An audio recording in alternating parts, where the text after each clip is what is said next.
Highest good আমরা প্রায় 22,000 উপর। তো এই এলাকার অভিভাবক হিসেবে আমাদের মাননীয় বিধায়ক রাজ্য সরকার, কেন্দ্রীয় সরকার, জেলা পরিষদকে উনি দাবি করবেন এলাকার জনগণের জন্য উনি উপকার করবেন। গত 5 বছরে উনি খুব কষ্টে বিধায়ক ছিলেন। 5 বছর পূরণ হয়নি, 5 বছর পূরণ হয়নি, কারণ বিজেপি আইপিএফটি সরকার আমলে উনি যখন বিধায়ক ছিলেন, উনি বিধানসভায় এই এলাকার উন্নয়নের জন্য অনেক কিছু বক্তব্য রেখেছিল। কিছুটা হয়েছে, কিন্তু কিছুটা হয়নি। বিশেষ করে যারা বেকার, বেকার তো শুধু ত্রিপ্রাসাদ মানে এসটিও না, অনেক পিছিয়ে পড়া। সিমনা বিধানসভা হচ্ছে আগরতলা থেকে প্রায় 48 কিলোমিটার। তার মধ্যে এখানে যারা বসবাস করেন, একদিকে জমিয়ার সংখ্যা বেশি, আর যারা সমতলে আছেন তাদের গরিবের সংখ্যা বেশি। এখানে মানে বিরাট কোনো মাঠ নেই, ধানের কোনো ক্ষেত নেই, যা আছে এটা খুব অল্প। তার মধ্যে ধান এবং সবজি চাষ করে এই এলাকার জাতি এবং উপজাতির জনগণ তাদের জীবিকা নির্বাহ করে থাকে। এখানে স্কুল আছেন, অরুণবাবু বলেছেন, আমি যখন এমএলএ ছিলাম এই এলাকায় ছাত্রীরা অভিভাবকরা অনেক পরিশ্রম করতে হয়, বাইরে গিয়ে মাধ্যমিক পরীক্ষা দিতে হয়। তখন আমি চিন্তা করলাম, না, আমার ছেলে আমার ঘরে মাধ্যমিক পরীক্ষা দিতে হবে। তখন আমি করে দিয়েছি। ছেলেরা যারা গ্রামে আছেন, ওই গ্রামের মধ্যে কোনো ভালো স্কুল নেই। আমি চিন্তা করলাম, না, ঈশানপুরে একটা ট্রাইবাল হোস্টেল হোক, ট্রাইবাল হোস্টেলের ব্যবস্থা করেছি। শিক্ষকের কোনো অভাব নেই। চাকরি মেলা করেছি, এখানে চাকরি মেলা। এলাকাতে কোনো গ্রাজুয়েট আর নেই। সিপিএম কংগ্রেস আমরা মানছি না, সবাইকে আমরা চাকরি দিয়েছি। বিগত 25 বছর এই এলাকায় প্রণববাবু ছিলেন। আর প্রণববাবু তো মন্ত্রী ছিলেন, এক সময় টিআইডিসির চেয়ারম্যান ছিলেন, ব্লকের চেয়ারম্যান ছিলেন। এলাকার উন্নয়ন তো তখন আমরা দেখিনি। কি করেছেন 25 বছর, 25 মাস নয়। আমি তো মাত্র 3.5 বছর এমএলএ ছিলাম এখানে। রাস্তাঘাট, বিদ্যালয়, তারপরে এখানে যে হসপিটাল, ডাক্তার, এখানে কৃষকদের জন্য ঘরে ঘরে ঋণ মেলার ব্যবস্থা। আপনারা দেখুন, মমতলা গ্রাম পঞ্চায়েত, ঈশানপুর গ্রাম পঞ্চায়েত, এখন বিদ্যাসাগর নতুন করে গ্রাম পঞ্চায়েত, কোন পরিবার বুঝে বাদ নেই। আমরা তাদেরকে লোনের ব্যবস্থা করেছি। কিন্তু এখন কৃষকরা কতজন লোন পেয়েছেন বলুন? সবখানে বৈষম্য। সিপিএম এর আমলে ইনকলাব জিন্দাবাদ বলতে হয়, স্লোগান দিতে হয় ওই বিপিএল কার্ডের জন্য। বিপিএল তো সবার জন্য। অন্তর্দয় যোজনার জন্য তারা মিছিলে ডেলি হাঁটতে হয়। আমার যারা আদিবাসী হিন্দুস্তানের বাইরে আছেন, যারা বাগানে কাজ, চা বাগানে কাজ করেন, তাদের মজুরি তখন কত ছিল? মজুরি বাড়ানো হয়নি।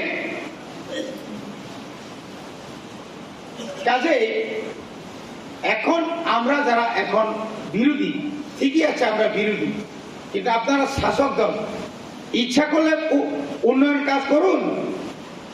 বিধায়ক যখন প্রথম প্রবেশ করে বিধানসভায়, খোয়াই সমনি থেকে সিমনা কলোনি পর্যন্ত কি রাস্তা করছে? এর আগে কি ছিল? এখানে কি হাসপাতাল কি অবস্থায় জন্নাজীর্ণ ছিল? কাতলামারা হসপিটাল যে বেহাল দশা, এখন বিরাট নতুন ঘর কে করেছে? এই আমরা প্রত্যন্ত অঞ্চলে কারেন্টের ব্যবস্থা নাই, অল্প বৃষ্টি হলেই কারেন্ট চলে যায়।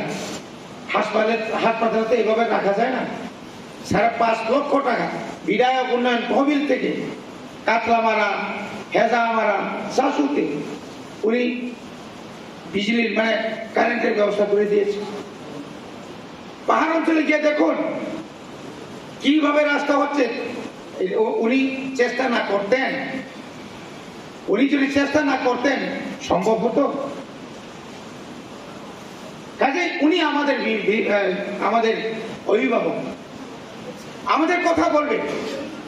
এখানে কি দরকার বাধা দিতে হবে? যারা ত্রিপুরা মিটিং এ গেলে তাদের সব বাধা কেটে দেওয়া হবে, রেখা কাজ দেওয়া হবে না। তাহলে তো তোমরা দীর্ঘ 25 বছর সিপিএম এর বিরুদ্ধে যারা লড়াই করে, তারা পার্টিবাজি করে, এই বাজি করে, তোমরা তো সিপিএম থেকে আরো খারাপ বলেই তো তোমরা 44 থেকে শেষ পর্যন্ত কত নাম্বার আইছেন? 32, 31। এরপরেও গত 5 বছরে কমসে কম 6 জন বিধায়ক পদত্যাগ করেছেন। এইবারও আপনার জন্য এত সুবিধাজনক না। অনেক এমএলএ মন্ত্রী তলে তলে ত্রিপুরা মাথার সঙ্গে যোগাযোগ রাখছে। কখন কি হয় জানি না। মাত্র মার্চ, এপ্রিল, মে, জুন 4 মাস এখনো ফুরায়নি। অপেক্ষা করুন।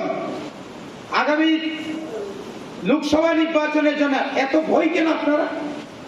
আপনারা তো বলছেন আমরা সব কিছু করে ফেলেছি। বাজারের চালের দাম কত? 40 টাকা। এই বছরে চালের দাম 50 টাকা হবে। কোথায়? রেগার 340 টাকা। রেগার যে আইন করেছেন আপনারা, সাধারণ মানুষ আর রেগা পাবে না। রেগার পরিবর্তে কি পাবেন আপনারা? চালের যে আপনারা যে ডাবল চাল পেতেন, এটাও তো বাদ দিয়ে দিলেন। আমরা কেমনি বাঁচবো? বেকাররা চাকরি পাচ্ছে না। শুধু দিচ্ছে দিব বলে মানুষকে বেশি দিন ঠকানো যায় না।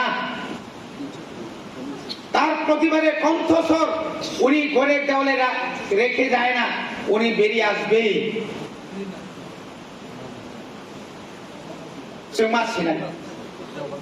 আর অনেক হিন্দুস্তানি বাইতম, আর অনেক বাঙালি বাইতম সুখ দুঃখ বনি লগিমা তো নাই।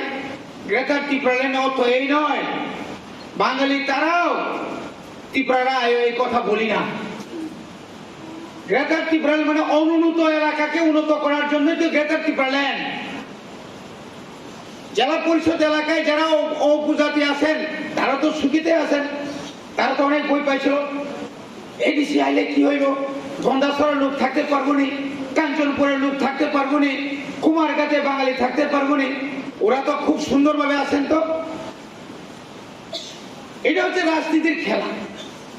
যারা এই কথা বলে বাঙালি থাকতে পারবে না, ত্রিপুরা মত আইলে এডিসিতে খুমুলুঙ্গে বাঙালিরা চাকরি করতে পারতো না। যত অফিসার আছে গিয়ে দেখুন তো। এটা হচ্ছে সত্যি না। কাজে মানুষ বুঝতে পেরেছে। একটা লোক মারা গেছেন, খুন হয়েছেন, আমরা সুখার্ত।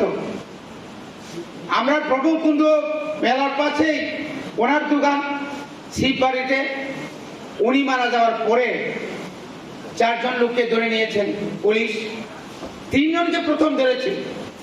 যে যাকে ধরতে পারেনি বা যাদের নামে ইলিগেশন, আমরা তাকে বললাম তুমি চলে যাও, কিচ্ছু হবে না।